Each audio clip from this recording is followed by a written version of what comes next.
pulga qiziqqan odam hech qachon hunar o'rganolmaydi. Bilib qo'ying. Birinchi hunar desa pul o'zidan o'zi keladi. Lug hamma hunarning yomoni yo'qda. Hamma hunarga. Masalan, birov har bir odamga har xilda anov bergan, qobiliyat bergan.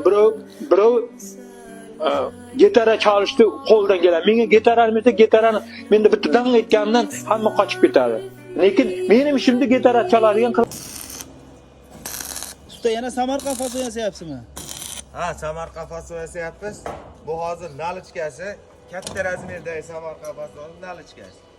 Hop, hozir kichkintoyni ham yasaganmiz Samarqand fasonimizda. Obunachilarimizga mana shu darvozadan qo'ydirmoqchi bo'lgan akalarimizga tavsiya qilib qo'yamiz. Hop, yangilik qilganmiz.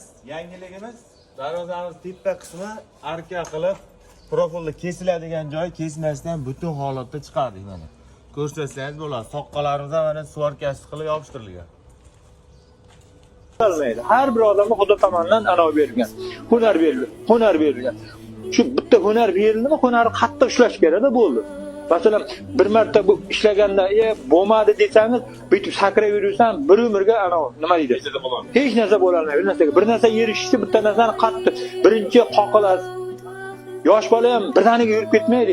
Birinchi qoqiladi, birinchi taytalab, dumalab tushadi. Boshqalar oxiri devorda ishlaydi, boshqalar sekin-sekin taytalab yurib ketadi. Hunar ham xuddi shunday. Bitta hunar yoqdimi? Shuni hunarni masalan, bo'lmadi